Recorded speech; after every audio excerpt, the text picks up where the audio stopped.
মরার ওপর খাড়ার ঘা, এবার সরবরাহ সংকটে ভোজ্য তেলের বাজার। পুরানো কৌশলে দাম বাড়ানোর পায়তারা আমদানিকারকদের, দাবি বিক্রেতাদের, ক্ষুব্ধ ক্রেতা। মানুষকে স্বস্তি দিতে বৈশ্বিক সংকটেও জ্বালানি তেলের দাম বাড়ায়নি সরকার। সংসদে অর্থমন্ত্রী, ছুটির দিনেও পাম্পে পাম্পে দীর্ঘ অপেক্ষায় ভোগান্তি। হামের প্রকোপ বাড়াচ্ছে উদ্বেগ। 24 ঘন্টায় রাজধানীর ডিএনসিসি হাসপাতালে নতুন করে ভর্তি 70 জন। প্রাদুর্ভাব ঠেকাতে স্বাস্থ্যবিধি মানায় জোর চিকিৎসকদের। লেবাননে ইসরায়েলের ধ্বংসযজ্ঞ, একদিনে 300-র বেশি মানুষের প্রাণহানি। পাল্টা হামলা হিজবুল্লাহর, পাশে দাঁড়ানোর ঘোষণা ইরানের। শঙ্কায় যুদ্ধবিরতি।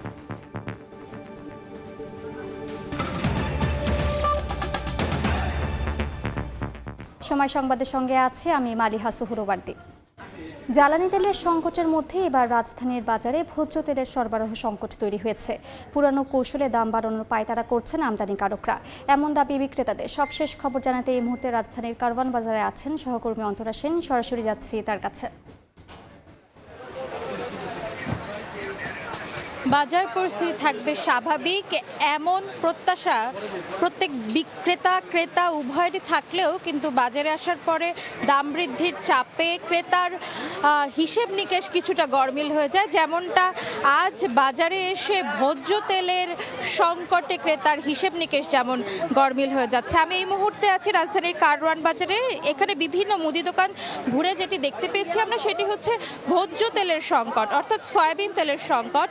দোকানে দোকানে তেলের মজুদ যেমন কম, তেমনই কিন্তু দাম নিয়েও চলছে কারসাজি। এখানকার বিক্রেতারা বলছেন তারা প্রয়োজনের তুলনায় অনেক কম সরবরাহ পাচ্ছেন। তাদের চাহিদা যদি থাকে 10 বোতল সয়াবিন তেলের, সেখানে তারা পাচ্ছেন 2 থেকে 3টি সয়াবিন তেলের বোতল। যেখানে এক একটি দোকানের চাহিদা 5 থেকে 6 কার্টন সয়াবিন তেলের, সেখানে কিন্তু তারা পাচ্ছেন মাত্র 1 কার্টন বোতল সয়াবিন তেল। আবার সব ধরনের অর্থাৎ সব সাইজের সয়াবিন তেলের বোতলও কিন্তু পর্যাপ্ত পরিমাণে নেই দোকানগুলোতে। 5 লিটারের সয়াবিন তেলের বোতল বেশ কম দেখছি আমরা। বেশিরভাগ দোকানেই কিন্তু বিক্রি করছে 1 থেকে 2 লিটারের বোতল। বিক্রেতারাও বলছেন যে 5 লিটারের বোতল তেলের বোতল তারা কম পাচ্ছেন, তবে চাহিদা সব থেকে বেশি এই 5 লিটারের তেলের বোতলেরই। আবার ক্রেতারা কিন্তু অনেকেই অভিযোগ করছেন যে শুধু তেল কিনতে কিন্তু তারা পারছেন না, তেলের সঙ্গে একই কোম্পানির আটা, না হয় চিনি, না হয় সুজি, এইসব কিন্তু তাদের কিনতে হচ্ছে। আর বিক্রেতারা বলছেন তারা যখন তেল কিনতে যাচ্ছেন ডিলারদের কাছে, তাদের কিন্তু তেলের সাথে সাথে বাধ্য হয়ে আটা, চিনি, সুজি এসবও কিন্তু কিনতে হচ্ছে। এই ছিল আমার কাছে তেলের বাজারের সর্বশেষ খবরাখবর। আমরা এতক্ষণ সরাসরি যুক্ত ছিলাম রাজধানীর কারওয়ান বাজারে। আওয়ামী সরকারের সময় রাজস্ব আদায়ের চেয়ে ব্যয়ের পরিমাণ বেশি হওয়ায় বাজেটে ঘাটতি ছিল। ব্যয়ের বড় খাত মেগা প্রকল্প হওয়ায় জনগণ বিনিয়োগের সুফল পায়নি বলে জানিয়েছেন অর্থমন্ত্রী। তিনি বলেছেন 2034 সালের মধ্যে বাংলাদেশকে $1 ট্রিলিয়ন অর্থনীতিতে উন্নতি করার কাজ শুরু করেছে সরকার। সকালে জাতীয় সংসদে প্রথম অধিবেশনের চলমান সেশনে 300 বিধিতে দেয়া বক্তব্যে অর্থমন্ত্রী আমির খসরু মাহমুদ চৌধুরী এই কথা বলেন। তিনি বলেন, আওয়ামী লীগের সময় পাচার হওয়া টাকা ফেরাতে কাজ করছে সরকার। টেকসই অর্থনীতি গড়ার স্বপ্ন তুলে ধরে অর্থমন্ত্রী বলেন, জনগণের স্বস্তির কথা মাথায় রেখে জ্বালানি তেলের দাম না বাড়িয়ে ভর্তুকি দিচ্ছে সরকার। প্রতিকূল পরিস্থিতির মধ্যেও দেশের অর্থনীতি এগিয়ে নেওয়ার চ্যালেঞ্জ নিয়ে সরকার কাজ করছে বলে জানান আমির খসরু। রাজস্ব আদায় বৃদ্ধির চেয়ে ব্যয়ের পরিমাণ বৃদ্ধি পাওয়ায় বাজেট ঘাটতি কমানো যাচ্ছে না। মাননীয় স্পিকার, প্রকল্প ছিল অতি মূল্যায়িত এবং এগুলির সম্ভাব্যতা যাচাই ও বেশিরভাগ ক্ষেত্রে সঠিকভাবে করা হয়নি। বিগত সরকারের আমলে বাস্তবায়িত মেগা প্রকল্পগুলো এই ক্ষেত্রে বিশেষভাবে উল্লেখ্য। ফলশ্রুতিতে জনগণ সেই বিনিয়োগের প্রত্যাশিত সুফল ভোগ করতে পারেন। 2034 সালের মধ্যে বাংলাদেশকে একটি $1 ট্রিলিয়ন অর্থনীতিতে উন্নীতকরণের কাজ চলছে। মাননীয় স্পিকার, ছুটির দিনেও রাজধানী সহ দেশের বিভিন্ন স্থানে ফিলিং স্টেশনে যানবাহনের দীর্ঘ লাইন। এ নিয়ে জানাতে রাজধানীর বিজয় সরণি এলাকায় আছেন সহকর্মী সাইফুল রুদ্র এবং সিরাজগঞ্জে আছেন রিঙ্কু কুড্ডু। সরাসরি শুরুতে যাচ্ছি রুদ্রর কাছে। রেশনিংয়ের কারণে রাজধানীর যতগুলো পেট্রোল পাম্পে আগে নিয়মিত জ্বালানি দেওয়া হতো, সেই পেট্রোল পাম্পগুলো এখন চাইলেও সেই পরিমাণ জ্বালানি প্রতিদিন সরবরাহ করতে পারছে না। ফলে যে পেট্রোল পাম্পগুলো আছে তার মধ্যে গড়ে 40 থেকে 50টি পেট্রোল পাম্পে এখন নিয়মিত তারা জ্বালানি সরবরাহ করতে পারছেন। আর এক্ষেত্রে যে পেট্রোল পাম্পগুলো সবসময় খোলা থাকতো সেগুলো হচ্ছে মালিকরা তাদের লস সামাল দিতে গিয়ে সেই পেট্রোল পাম্পগুলো তারা নির্ধারিত সময় পর্যন্ত বন্ধ রাখছেন। তো যারা গতকাল রাত 2টায় ট্রান্স ফিলিং স্টেশনে এসেছেন জ্বালানি সংগ্রহ করতে, তাদের জ্বালানি সংগ্রহ করতে করতে সকাল 10টা থেকে 11টা বেজেছে এবং এখন 12টা বাজছে।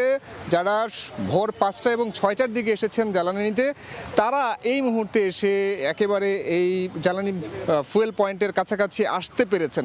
তো আপনারা দেখতেই পাচ্ছেন যে এখন পর্যন্ত প্রচুর মানুষ লাইনে দাঁড়িয়ে আছেন। আর বিশেষ করে আজ শুক্রবার হওয়ায় এই জ্বালানি তেল সংগ্রহের চাপটা অনেকাংশেই বেড়ে গেছে, কারণ অন্যান্য দিন অর্থাৎ যারা অফিস করেন, অফিসগামী যাত্রী যারা থাকেন বা ব্যক্তিগত মোটরসাইকেল যারা চালাচ্ছেন কিংবা এদের মধ্যে রাইড শেয়ার যারা করছেন, সে সকল মানুষ আসলে নিয়মিত জ্বালানিটা তাদের একেবারে খুব বেশি দরকার হয়ে থাকে।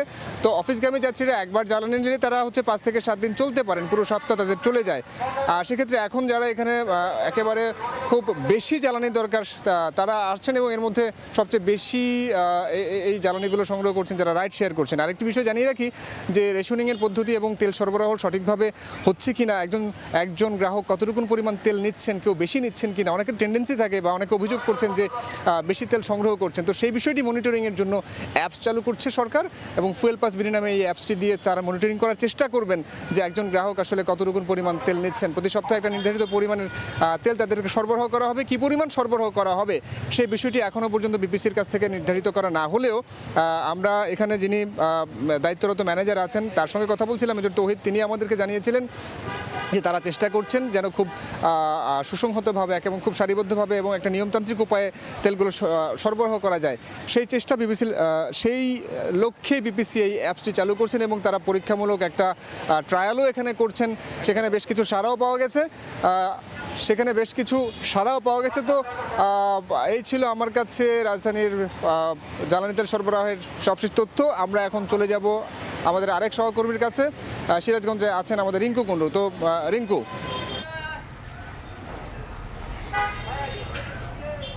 সারা দেশে যে পেট্রোল পাম্পের চিত্র, সেই থেকে কিন্তু সিরাজগঞ্জের পেট্রোল পাম্পের চিত্রগুলো কিন্তু অনেকটাই ভিন্ন। আমি যদি একটু দেখাই, সিরাজগঞ্জে জেলা প্রশাসনের যে ফুয়েল কার্ড, সেই ফুয়েল কার্ডের সফলতা কিন্তু অনেকটাই ফিরেছে এবং এই যে ফুয়েল কার্ডের ফলে যে শৃঙ্খলা, সেই শৃঙ্খলা কিন্তু অনেকটাই মোটরসাইকেল চালক এবং অন্যান্য যানবাহনের চালকদের মধ্যে এসেছে। আমরা যদি দেখছি যে নির্ধারিত যে জেলা প্রশাসনের যে ফুয়েল কার্ড, সেই ফুয়েল কার্ডে তেল নির্ধারণ করা আছে এবং সেই অনুযায়ী তারা কিন্তু আসলে তেল নিচ্ছে এবং কে কতখানি তেল পাবে, কতদিন পর পর তেল পাবে, তার যে পেশা অনুযায়ী, সেই ধরন অনুযায়ী কিন্তু আসলে লেখা আছে এবং সেটি অনুযায়ী কিন্তু আসলে তারা তেল দিচ্ছে। আমরা দেখছি যে ফুয়েল কার্ডের মাধ্যমে সেই নির্ধারিত যে তেলের যে ফুয়েল কার্ড, সেটির মাধ্যমে আসলে তেল দিচ্ছে এবং এখানে একজন সরকারি কর্মকর্তা রয়েছে, পুলিশ প্রশাসনের কর্মকর্তা রয়েছে এবং সেই ফুয়েল কার্ডের যে নির্ধারিত যে দিন এবং কি পরিমাণ তেল দেওয়া হবে সেটি কিন্তু আসলে নির্ধারণ করছে এবং সেই অনুযায়ী কিন্তু আসলে তারা তেল পাচ্ছে। তো এক কথা বলা যায় যে জ্বালানি তেল সংগ্রহের ক্ষেত্রে ফুয়েল কার্ডের মাধ্যমে সিরাজগঞ্জে কিন্তু অনেকটা শৃঙ্খলা ফিরেছে। তো এই ছিল সিরাজগঞ্জ থেকে আমার কাছে জ্বালানি তেলের সবশেষ খবর। যুক্ত ছিলাম সিরাজগঞ্জে, এর আগে যুক্ত ছিলাম রাজধানীর বিজয় সরণিতে। যুদ্ধ থামলেও সহসায় কাটছে না বৈশ্বিক জ্বালানি সংকট, যার ভুক্তভোগী হবে বাংলাদেশও। জ্বালানি বিশেষজ্ঞরা বলছেন সংকট কাটতে অন্তত আরও মাসখানেক অপেক্ষা করতে হবে। তারা বলছেন জ্বালানির বাজারে স্থিতিশীলতা নির্ভর করছে হরমুজ প্রণালীর নিয়ন্ত্রণে কারা চালকের ভূমিকায় থাকবে তার উপর। আব্দুল্লাহ শাফির রিপোর্ট।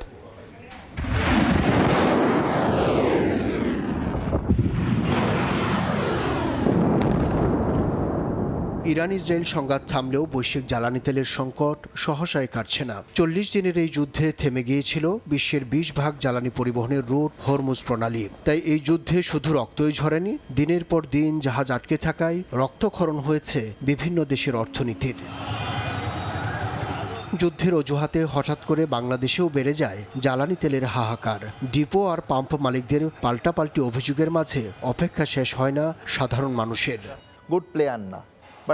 বিশেষজ্ঞরা বলছেন যুদ্ধবিরতির মধ্যে দফায় দফায় হরমুজ প্রণালী খোলা আর বন্ধ থাকার প্রভাব বিশ্ববাজারে পড়েছে, যার ভুক্তভোগী বাংলাদেশও। 15 ডেজের মধ্যে জাহাজগুলো বিভিন্ন দেশে যাবে এবং জাহাজ চলাচল স্বাভাবিক হবে, এবং যে মজুদ তেলগুলো আছে সেগুলো সাপ্লাই হবে। যখন সাপ্লাই বাড়বে তখন সংকটগুলো কেটে যাবে, এবং বাংলাদেশের ক্ষেত্রেও তাই। যুদ্ধবিরতি হয়েছে কিন্তু হরমুজ প্রণালী তো ওপেন হয় নাই। তো মোস্ট ইম্পর্ট্যান্ট হচ্ছে যুদ্ধবিরতি থেকেও ইম্পর্ট্যান্ট হচ্ছে হরমুজ প্রণালীটা ওপেন করবে নাকি। তো হরমুজ প্রণালী ওপেন করতে গেলে যতগুলো ফ্রন্টে ওয়ার হচ্ছে এগুলো সব বন্ধ করতে হবে। তাদের মধ্যে যেসব দেশ থেকে বাংলাদেশ জ্বালানি আমদানি করে তাদের জাহাজ হরমুজ প্রণালীতে আটকে থাকলে সংকট বাড়বে। এই মুহূর্তে অ্যাটলিস্ট 2 থেকে 4 সপ্তাহের মধ্যে বাংলাদেশ তেমন কোনো এর থেকে রেহাই পাবে না। যেগুলো আটকে আছে সেগুলো যদি চলে আসে তাও আমাদের একটা স্বস্তি আসবে। আমাদের দেশে সেই ধরনের সংকট হয়েছে, বাট আমাদের কিন্তু একেবারে শেষ হয়ে যায়নি। যুদ্ধবিরতি হলে পরে বাংলাদেশের জন্য এটা গুড সাইন। আমাদের নতুন সরকার প্রতিষ্ঠিত হয়েছে, নতুন দেশ, অনেকগুলো ক্রাইসিস আছে আমাদের। হরমুজ প্রণালী খোলা রাখা আর সরবরাহ ব্যবস্থায় গতি না ফিরলে ধুঁকতে হবে বাংলাদেশকেও, অভিমত বিশেষজ্ঞদের। আব্দুল্লাহ শাফি, সময় সংবাদ, ঢাকা। রাজধানীর নয়াপল্টনে বিএনপির কেন্দ্রীয় কার্যালয়ে শুরু হয়েছে সংরক্ষিত নারী আসনের মনোনয়ন ফরম বিতরণ। সকালে দলের সিনিয়র যুগ্ম মহাসচিব ও প্রধানমন্ত্রীর উপদেষ্টা রুহুল কবির রিজভী জানান, সংরক্ষিত নারী আসনের জন্য দলীয় মনোনয়ন ফরম বিক্রি কার্যক্রম চলবে রোববার পর্যন্ত। মনোনয়ন প্রত্যাদেশের মধ্যে অগ্রাধিকার পাবেন জুলাই আন্দোলনে ভূমিকা রাখা নেতাকর্মীরা। শিক্ষাগত যোগ্যতা ও সংসদে কথা বলার সক্ষমতার সঙ্গে 16 থেকে 17 বছরে যারা নিপীড়ন ও নির্যাতনের শিকার হয়েছে তাদের বিষয়টিও গুরুত্বের সঙ্গে বিবেচনা করা হবে বলে জানান তিনি। মনোনয়নের জন্য ভূমিকা, বিগত 16 বছরের আন্দোলনের ভূমিকা, 17 বছরের আন্দোলনের ভূমিকা, আপনাদের দক্ষতা এবং পার্লামেন্টে কথা বলার যে যোগ্যতা এবং অন্যান্য সমস্ত যোগ্যতা থাকা দরকার, সবগুলো বিবেচনা করেই দলের নীতি নির্ধারণী ফোরাম বা বোর্ড, যেটাই বলি আমরা, তারা সিদ্ধান্ত নেবেন। এই মুহূর্তে রাজধানীর নয়াপল্টনে আছেন সহকর্মী আদনান তুর্য, সরাসরি যাচ্ছি তার কাছে। জাতীয় সংসদের সংরক্ষিত মহিলা আসনকে ঘিরে কিন্তু রাজনৈতিক পরিস্থিতি বেশ সরগরম হয়ে উঠেছে। তার ছোঁয়া কিন্তু বর্তমানে বিএনপির দলীয় কার্যালয় নয়াপল্টন এসে পৌঁছেছে। বাংলাদেশ থেকে বিভিন্ন প্রান্ত থেকে বিভিন্ন নারীরা যারা এতদিন ধরে বিএনপির সাথে ছিলেন তারা কিন্তু আজ মনোনয়ন ফর্ম নিতে দলীয় কার্যালয়ে এসেছেন। সকাল 11টার দিকে দলটির সিনিয়র যুগ্ম মহাসচিব রুহুল কবির রিজভী তিনি কিন্তু গণমাধ্যম কর্মীদের সাথে কথা বলার সাথে জানিয়েছিলেন যে আজকে থেকে শুরু হচ্ছে দলীয় ফর্ম দেওয়া, আগামী রবিবার পর্যন্ত এই ফর্ম জমা দেওয়া যাবে এবং এই সংরক্ষিত মহিলা আসনের নির্বাচন কিন্তু আগামী 12ই মে শুরু হতে যাচ্ছে এবং তারই ভিত্তিতে কিন্তু জাতীয় সংসদে 36টি আসন, সংরক্ষিত আসন আজকে বিএনপি পাবে। সেই 36 জনের মধ্যে আসলে কারা ভাগ্যবান হতে চলেছে তারই কিন্তু নির্ধারণ হওয়া যাবে আগামী 4-5 দিনের মধ্যে। যেই নেতাকর্মীরা, বিএনপির বিভিন্ন নেতাকর্মীরা বাংলাদেশের বিভিন্ন প্রান্ত থেকে যারা এসেছিলেন তারা কিছুক্ষণ আগে আমাদের সাথে কথা বলছিলেন। তারা জানাচ্ছিলেন যে বিভিন্ন তাদের রাজনৈতিক পরিচয় রয়েছে, বিভিন্ন পারিবারিক পরিচয় রয়েছে। যারা এসেছেন তারা বিভিন্ন সময় আসলে অন্যান্যভাবে বিভিন্নভাবে তাদের সামাজিক বা রাজনৈতিক কার্যক্রমের সাথে যুক্ত রয়েছেন। তারা আশাবাদী যে এতদিন ধরে তারা যে ত্যাগ নির্যাতনের শিকার হয়েছেন তার ফলাফল তারা আসলে এই মনোনয়নের মাধ্যমে পাবে এবং তারা আসলে দল এবং দেশের জন্য কাজ করতে পারবেন। এই ছিল আমার কাছে বিএনপির দলীয় কার্যালয় থেকে সংরক্ষিত মহিলা আসনের মনোনয়ন ফর্ম নিয়ে সর্বশেষ তথ্য। যুক্ত ছিলাম রাজধানী নয়াপল্টনে। জুলাই অভ্যুত্থানের 20 মাস পার হলেও গণহত্যা, নির্যাতনের দায় নিয়ে কোনো অনুশোচনা নেই আওয়ামী লীগের। উল্টো নিজেদের পক্ষে সাফাই গিয়ে চলেছেন দলটির শীর্ষ থেকে তৃণমূলের নেতাকর্মীরা। রাজনীতিবিদরা বলছেন সব দলের সম্মতিতেই নিষিদ্ধের সিদ্ধান্ত হয়েছে। ব্যক্তির অপরাধে দলকে দায়ী করাও ভবিষ্যৎ গণতন্ত্রের জন্য সুখকর হবে না, সেই কথাও স্মরণ করিয়ে দেন তারা। আহমেদ সালেহিনের রিপোর্ট।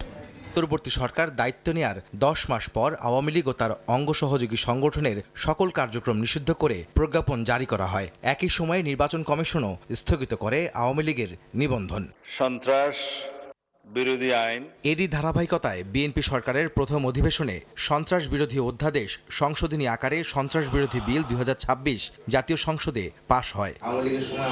সর্বসম্মতভাবে পাশ হওয়া বিলটি নিয়ে রাজনীতিকরা কিভাবে দেখছেন এমন প্রশ্নে সবাই একমত। বলছেন জুলাই গণহত্যার দায়ে অভিযুক্তদের বিচার হতে হবে, তবে তা যেন রাজনৈতিক প্রতিহিংসা না হয়। এই বিচারটা কোনো প্রতিশোধের বিষয় না। অন্যায় হয়েছে, অপরাধ হয়েছে, গণহত্যা, এক ধরনের গণহত্যা হয়েছে, তার বিচার হওয়া দরকার। ন্যায় বিচারের ভিত্তিতে করতে হলে দ্য ক্রিমিনালস ইনভলভড ব্যক্তিগতভাবে তাদের ক্রাইমের পানিশমেন্ট হওয়া উচিত।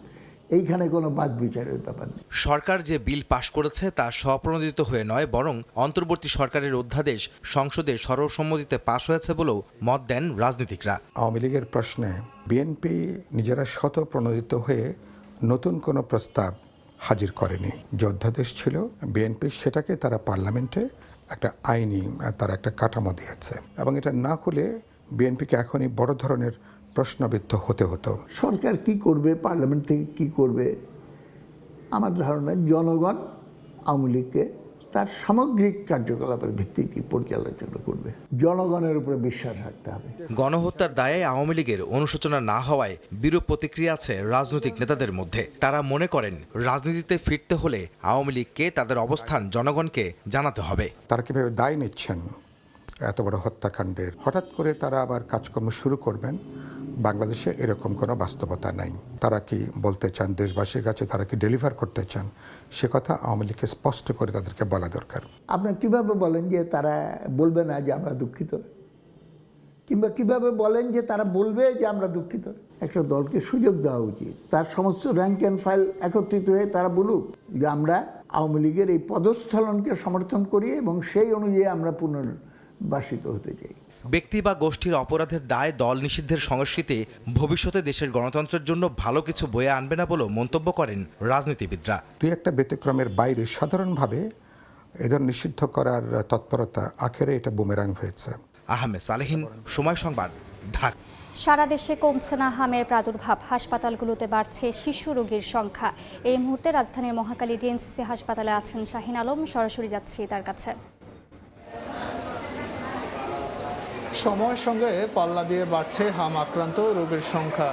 রাজধানীর ডিএনসিসি হাসপাতালে গত 24 ঘন্টায় নতুন করে আক্রান্ত হয়ে ভর্তি হয়েছেন অন্তত 70 জন। এছাড়া সুস্থ হয়ে বাড়ি ফিরেছেন 44 জন। এছাড়া এখন বর্তমানে এই হাসপাতালটিতে ভর্তি আছেন 310 জন রোগী। আসলে এখানকার ডক্টরদের সঙ্গে আমরা কথা বলেছি, তারা যেটি জানিয়েছেন যে বাচ্চারা যখন হাম আক্রান্ত রোগীদের সংস্পর্শে যাচ্ছেন, এতে করে নতুন নতুন করে আক্রান্ত রোগীর সংখ্যা বাড়ছে এবং প্রতিনিয়তই শুধু এই হাসপাতালটিতে নয়, রাজধানীর অন্যান্য হাসপাতালেও কিন্তু হাম আক্রান্ত এই রোগীর সংখ্যা বৃদ্ধি পাচ্ছে এবং এতে করে যেমন এক ধরনের আতঙ্ক তৈরি হয়েছে, পাশাপাশি কিন্তু সুস্থ হয়ে অনেকে বাড়ি ফিরছেন। এই হামের এই প্রাদুর্ভাব এই চলতি বছরেই আমরা বেশি লক্ষ্য করছি। বিভিন্ন হাসপাতালগুলোতে রোগীরা ভিড় করছেন এবং তারা আসলে চিকিৎসা নিচ্ছেন এবং এবছরে কিন্তু মৃত্যুর সংখ্যাও বেশি। ডাক্তাররা যেটি বলছেন, যখনই হামের কোনো লক্ষণ দেখা দেয় বা হাম আক্রান্ত হয় কোনো শিশু, সঙ্গে সঙ্গে যেন দ্রুত নিকটস্থ হাসপাতালে ভর্তি হয় এবং চিকিৎসা নেওয়ার পরামর্শ তারা দিচ্ছেন। এছাড়াও যারা বাসাবাড়িতে অবস্থান করছে, যেসব শিশুরা সুস্থ রয়েছেন, তারা যেন আইসোলেটেড থাকে, ঘনবসতিপূর্ণ জায়গাগুলো পরিহার করার জন্য পরামর্শ দিচ্ছে ডাক্তাররা এবং হাম আক্রান্ত যারা রোগীরা রয়েছেন তাদেরকে ডাক্তারের পরামর্শ মেনে চলার পরামর্শ দিচ্ছেন তারা। তো এই ছিল আমার কাছে ডিএনসিসি হাসপাতাল থেকে হামের সর্বশেষ খবর। যুক্ত ছিলাম মহাখালীতে, দেখছেন সময় সংবাদ, সঙ্গেই থাকুন। নারায়ণগঞ্জে রূপগঞ্জে অভিযানে অবৈধভাবে মজুত করা প্রায় 2000 লিটার সয়াবিন তেল জব্দ করা হয়েছে। বিজিবি জানায়, মধ্যরাতে তারাবো কাজীপাড়া চৌরাস্তার ওই গুদামে অবৈধভাবে মজুত করা 9টি ব্যারেলে প্রায় 2000 লিটার খোলা সয়াবিন তেল পাওয়া যায়। স্থানীয় বাজার থেকে খোলা সয়াবিন তেল সংগ্রহ করে অবৈধভাবে মজুদের পর বন্ধন প্লাস ও বিসমিল্লাহ স্টিকার লাগিয়ে বাজারজাত করছিল। তাৎক্ষণিকভাবে গুদাম সিলগালা করার নির্দেশ দেন নির্বাহী ম্যাজিস্ট্রেট।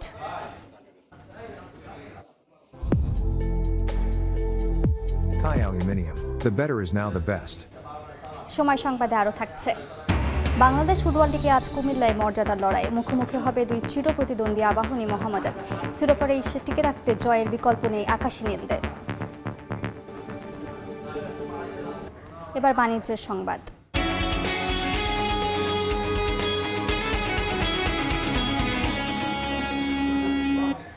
বাংলাদেশের জিডিপি প্রবৃদ্ধি ৩.৫% থেকে বেড়ে আগামী ২০২৬-২৭ অর্থবছরে ৪.৭% উন্নীত হবে। সংবাদ বিজ্ঞপ্তিতে এমন পূর্বাভাস দিয়েছে এশীয় উন্নয়ন ব্যাংক এডিবি। বলা হয়, মধ্যপ্রাচ্যের সংঘাতের কারণে সাময়িকভাবে সরবরাহ শৃঙ্খল বিঘ্নিত হলেও আগামী অর্থবছরে এর প্রভাব কমে আসবে। অভ্যন্তরীণ সরবরাহ পরিস্থিতি উন্নত হলে মূল্যস্ফীতির হার কমে ৮.৫% নেমে আসবে বলে আশা করছে এডিবি। আমদানি চাহিদা বৃদ্ধি এবং বাণিজ্য ঘাটতির কারণে চলতি হিসাবে জিডিপির 0.৫% ঘাটতি থাকবে বলেও আশঙ্কা এডিবির। মধ্যপ্রাচ্যে চলমান উত্তেজনা সত্ত্বেও খুব দ্রুতই রেমিটেন্স প্রবাহ স্থিতিশীল থাকবে বলেও জানিয়েছে এডিবি। রাজশাহীর মোহনপুরে বাড়ি পৌঁছে না দেয়ায় ভ্যান চালকের মাথায় ইট দিয়ে আঘাত করে হত্যার অভিযোগ উঠেছে যাত্রীর বিরুদ্ধে। সকালে মোহনপুরের বেলগাছি গ্রামে এই ঘটনা ঘটে।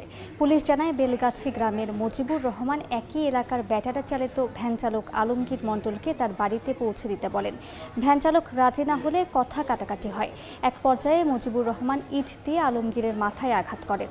তাকে উদ্ধার করে উপজেলা স্বাস্থ্য কমপ্লেক্সে নেওয়া হলে তাকে মৃত ঘোষণা করেন চিকিৎসক। পরে মজিবুরকে পুলিশে দেয় স্থানীয়রা। সুন্দরবনের সাতক্ষীরা রেঞ্জে ঝড়ের কবলে নৌকাডুবির ঘটনায় 4 জন মোয়াল নিখোঁজ রয়েছেন। নৌকায় থাকায় বাকি 4 মোয়াল ভাসতে ভাসতে বন বিভাগের হলদিবুনিয়া ফরেস্ট স্টেশনে এসে পৌঁছালেও অন্য 4 জনকে পাওয়া যায়নি। বন বিভাগ জানায়, গত 6 এপ্রিল রাতে সুন্দরবন সাতক্ষীরা রেঞ্জের কাছিকাটা এলাকায় ঝড়ের কবলে পড়ে 8 জন মোয়ালের একটি নৌকাডুবির ঘটনা ঘটে। সময় সংবাদ, এবার আন্তর্জাতিক প্রসঙ্গ। লেবাননে ইসরায়েলের ভয়াবহ বিমান হামলায় একদিনে প্রাণ হারিয়েছেন 300-র বেশি মানুষ, আহত হয়েছেন 1000-এরও বেশি। আবাসিক এলাকা, বাণিজ্যিক কেন্দ্র ও লেবাননের দক্ষিণাঞ্চলীয় বিভিন্ন স্থাপনায় ব্যাপক ধ্বংসযজ্ঞ চালানো হয়। ধোঁয়ায় ঢেকে যায় পুরো আকাশ। এই হামলার জবাবে ইসরায়েলে পাল্টা আক্রমণ চালায় হিজবুল্লাহ। শিগগিরই লেবাননের সঙ্গে বৈঠকের ঘোষণা দিয়েছেন ইসরায়েলের প্রধানমন্ত্রী বেনিয়ামিন নেতানিয়াহু। যুদ্ধবিরতি না হলেও শান্তি আলোচনায় বসার কথা জানান তিনি।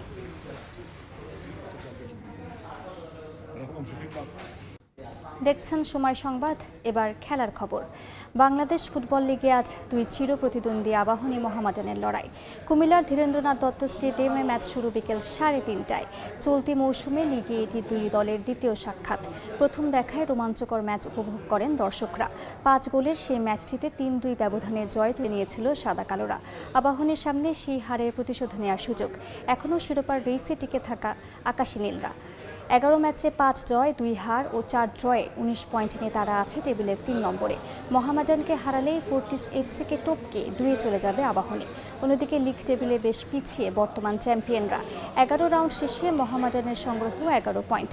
টেবিলের 6-এ থাকা আলফাজ আহমেদের দল লিগে জয় পেয়েছে মাত্র 2টি ম্যাচে।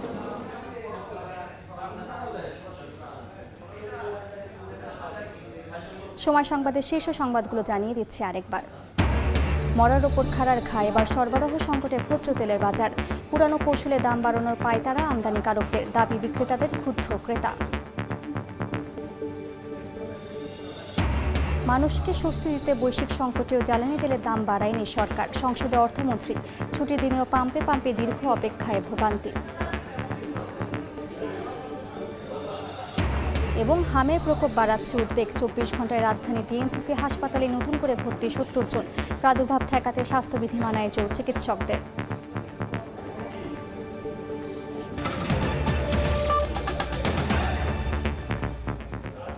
এ ছিল দুপুর 12টার সময় সংবাদ। এরপর খেলার সময়ের সঙ্গে থাকবেন সহকর্মী তারিক হাসান শিমুল। ধন্যবাদ আপনাকে। খেলার সময় নিয়ে আসছি কিছুক্ষণ পর, সঙ্গে থাকুন সময়ের।